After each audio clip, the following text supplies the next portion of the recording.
Information ఎవరో ఇంటి కూడా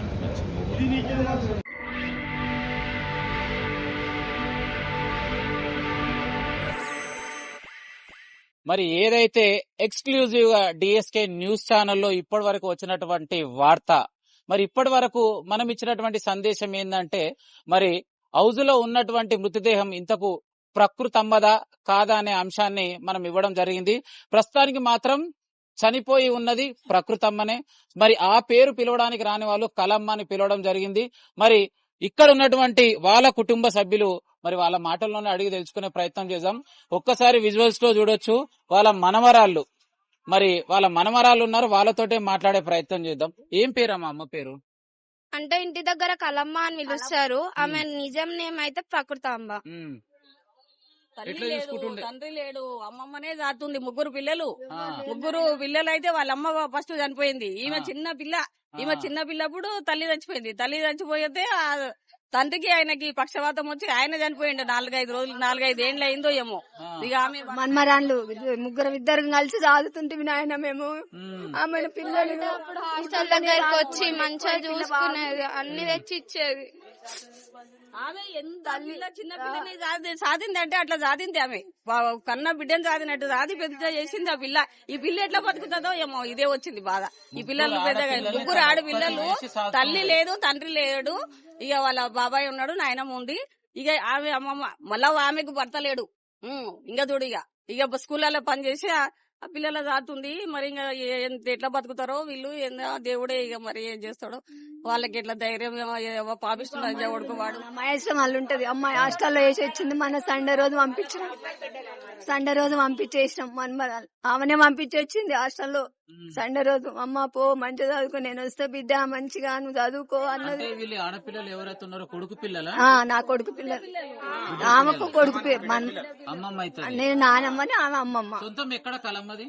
కలమ్మ దేవరకొండ చేసాయకుంటా. సో ఇక్కడ నాదర్గుల్కి ఎన్ని సంవత్సరాలు అవుతుంది? నాన్న బిడ్డ చచ్చిపోగా బిడ్డ ఉండగానే వచ్చింది. ఇక్కడ ఏందని వచ్చినాం. అంటే ఎన్ని సంవత్సరాల క్రితం? అంటే 15 సంవత్సరాలు అవుతుంది. అవుతుంది, ఇక్కడే ఉంది. ఫస్ట్ 3 నెలలు అవుతుంది. వివేకానందలో చేస్తుండే ఇంత ముందు చేస్తుండే. 3 months అయిందంట చెప్తురు వీళ్ళు. ఇక్కడ వచ్చి 3 months అయిందంట. కుటుంబ సభ్యులు మరి బిడ్డ కూతుర్లనే ఈ రోజు మరి కూతురు లేదు, కొడుకు లేదు, ఇద్దరు కూడా కాలం చేయడం జరిగింది. మరి ఈ చిన్నారులని మరి దగ్గరుండి తనబడుతున్నటువంటి కష్టంలో భాగంగా ఒక ఆయమ్మగా పని చేస్తూ వచ్చినటువంటి డబ్బులతో ఈ మనవరాలు చదివించుకుంటున్నటువంటి గొప్ప వ్యక్తి అని చెప్పొచ్చు. అమ్మ ఏం పేరమ్మ మీ పేరు? నా పేరు లతి. ఏమవుతారు ఇప్పుడు అమ్మకి? పెద్దమ్మ అవుతుంది. పెద్దమ్మ. మరి మీరు ఏ విధంగా ఇప్పుడు అమ్మ చనిపోయింది, అసలు మీరు ఏం చెప్తారు? వాడిని మాత్రం ఊరికే వదిలేయద్దు, చంపాలి. చంపేయాలి. కానీ వాడు వాళ్ళ చేతులు ఉన్నాడు కదా, పోలీసు వాళ్ళ చేతులు ఉన్నాడు కదా, వాడిని ఎమ్మటే చంపేయాలి. పిల్లలను బతుకుతేరు ఖరాబ్ చేసిండు వాడు. ఆ ముసలాం కన్నా కష్టపడి పాపం. అంటే ఆమె దగ్గర ఎలాంటి డబ్బులు కూడా ఎక్కువ, ఎలాంటి సొమ్ములు కూడా లేవు, చంపాల్సినటువంటి అవసరం ఎందుకు? వాడు ఇంకేందో వానికి ఏం అల్పం పుట్టిందో, వానికి అల్పం పుట్టే వాడు ఈ పని చేసిండు. వాడేందో చేసిండు, మళ్ళీ అవన్నీ విడిచిపెడితే ఏమన్నా చేస్తుందని ప్రాణం తీసిండు వాడంతే. అవనేమో చేసిండు వాడు. మా ఇంటి దగ్గరనే రెంట్కుంటది ఆమె. ఉదయం 8 గంటలకు వెళ్ళింది, సాయంత్రము 4 గంటలకు వస్తుంది. నా పేరు రజిత. నాదర్గుల్ మా పక్కనే రెంట్కుంటది ఆమె. మా ఇంట్లో 7 నెలలు వండింది, కానీ ఆమె ఏ మాత్రం అసంటిది కాదు, మంచి మనిషి. కానీ వాడిని ఏమన్నా చేయాలి సార్, వాళ్ళ పిల్లలను చూసి మాకైతే పెద్ద దిక్కులాక వండుకుంది ఇంట్లో. వాడిని ఏదన్నా చేయాలి ఆ పిల్లల కోసం. పొద్దున్నేసి ఇంటికి వచ్చిన దాకా ఎక్కడ పోదు. 4:30కి రోజు మా ఇంట్లో అటెండర్ అవుతుంది. రోజు ఇంటికి వచ్చి నన్ను పలకరించిన దాకా పోదు ఆ మనిషి. రోజు ఉదయం పోతున్నా అమ్మా అని చెప్పిపోతుంది. మా బస్సులకు నాకైనా చెప్పిపోతుంది. మా ఇంట్లో 7 నెలలు మా భర్త చనిపోయింది, మా ఇంట్లో పండుకుంటది. నా పేరు నాగమణి. మా ఇంటికాడ కూర్చునేది సార్ ఆమె. మా ఇంటికాడ కూర్చునేది, చేసేది, మాట్లాడేది. పిల్లలు ముగ్గురు ఆడపిల్లలు, వాళ్ళు చిన్న తల్లిదండ్రులు చనిపోయారు. వాళ్ళకి న్యాయం చేయండి, అతను మాత్రం వదలకండి. శిక్ష వేసి ఆమెకు మాత్రం న్యాయం చేయాలి, ఆయనకు శిక్ష వేయాలి, ఆమెకు న్యాయం చేయాలి. ఆ పిల్లలకి, ఆ పిల్లలు ముగ్గురిని మంచిగా చూసుకునేది. ఏ లోటులోకి ఉంటే పెంచింది ఇన్ని రోజులు ఆమె. మాకు తెలుసు ఆమె ఎంత మంచిది అనుకుంటా. ఎక్కడన్నా కష్టపడి తెచ్చి వండి పెట్టేది ఆమె. మరి ఒక్కసారి చూడొచ్చు, ఏదైతే 7 సంవత్సరాల నుంచి ఇంటి పక్కకే రెంటుకుంటూ కూడా మా ఇంట్లో ఎప్పుడన్నా మాకు అవసరం ఉన్నప్పుడు కూడా మా ఇంట్లో నిద్రపోయినటువంటి గొప్ప వ్యక్తి మాకు బాగా సపోర్ట్ చేస్తుండే. ఉదయం కావచ్చు, సాయంత్రం కావచ్చు, వెళ్ళేటప్పుడు వచ్చేటప్పుడు పలకరిస్తూ వెళ్ళేటువంటి గొప్ప వ్యక్తి మరి ఈ రోజు తన కళ్ళ ముందు లేకపోవడం, ఒక చుట్టాలు చనిపోతే కూడా వాస్తవానికి ఏడవరు అనుకుంటా. ఆ విధంగా మరి సొంతం తల్లి కంటే ఎక్కువ వాళ్ళు భావిస్తూ ఈ రోజు మరి బాధకు లోను కావడం జరుగుతుంది. మరి ఇక్కడ తన కూతురు ఉంది, ఒక్కసారి తన మాటల నుండి అలిగి తెలుసుకునే ప్రయత్నం చేద్దాం. ఏం చెప్తావు మా అమ్మ గురించి ఒక్క మాట?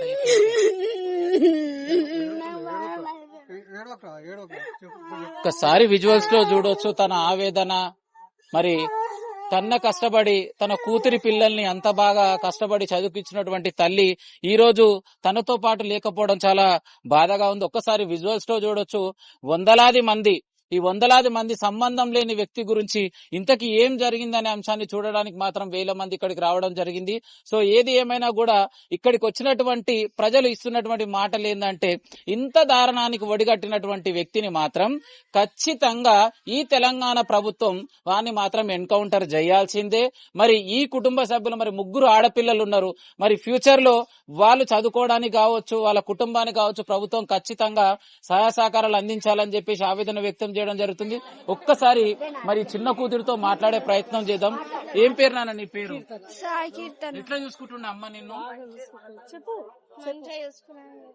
తల్లి కంటే ఎక్కువ చూసుకుంటుండే సార్. మాట్లాడు చెప్పు, నీ పేరు చెప్పు. నా పేరు సాయి కీర్తన. నేను 6th క్లాస్ చదువుకుంటున్నాను. మరి ఇన్ని రోజులు మీ అమ్మమ్మ నిన్ను చూసుకుంది, ఇప్పుడు మీ అమ్మమ్మ నిన్ను నిలిచిపోయింది, మరి ఏం చెప్తావు? ఏం చేద్దాం మనం? మరి చిన్నారి మాత్రం మాట్లాడలేని పరిస్థితి. ఏం చెప్తావు బేటా? మరి ఈ మాత్రం శిక్ష చేయాల్సిందే. అసలు ఆ వదలనే వదలొద్దు అంతే. మాకు ఏదన్నా ఉంటే పుణ్యం చేయండి అంతే. ఇంకా ఖచ్చితంగా నేను మాత్రం ఈ మీడియా ముఖంగా ఇక్కడ జరిగిన సంఘటన మాత్రము మరి ఇది ఘోరమైన సంఘటన. ఎవరైతే దారుణానికి ఒడిగట్టినటువంటి వ్యక్తికి మరి ఖచ్చితంగా తెలంగాణ ప్రభుత్వం మాత్రం శిక్ష పడే వరకు వదలొద్దు. మరి ఒక్కసారి వాడిని చంపాలి. చాలా మంచి ఆమె, పాపం కష్టానికి ఎక్కడికైనా పోయేటామె. వాడిని మాత్రం వదలొద్దు, వాడిని చంపేయాలి. మా పిల్లల ముఖం చూడండి అయ్యా, ఆ పిల్లల ముఖం చూడండి. 6 మంది ఆడపిల్లలు వీళ్ళు. వాళ్ళ అమ్మమ్మ ఎంత మంచిగా చూసుకునేదో మాకు తెలుసు. చాలా మంచిది సార్ ఆమె. వానికి శిక్ష వేసి వీళ్ళకి న్యాయం చేయండి. 3 ఆడపిల్లలు, తల్లిదండ్రులు లేని పిల్లలు వాళ్ళు. చాలా మంచి ఆమె, ఇరుగు పరిగొడుతో చాలా బాగుంటది ఆమె. నేను వాళ్ళ చుట్టాని కాదు, పక్కింటి ఆమె నేను.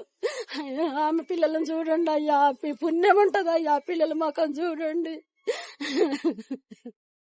రైట్. మరి చూసిరు కదా, ఇక్కడికి వచ్చినటువంటి కుటుంబ సభ్యులు కావచ్చు, మరి చుట్టుముట్టు ఉన్నటువంటి మరి నివాసాల మధ్యలో ఉన్నటువంటి గ్రామస్తులు కావచ్చు, ప్రతి ఒక్కరు ఆవేదన వ్యక్తం చేయడం జరుగుతుంది.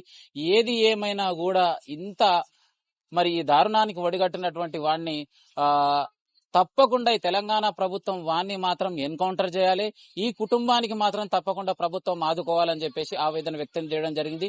మరి ఏదైతే గుంతలో ఉన్నటువంటి మృతదేహాన్ని తీసి మీర్పేట్ పోలీసులు మరి ఇప్పుడు ఉస్మానియాకు మరి తరలించడం జరిగింది.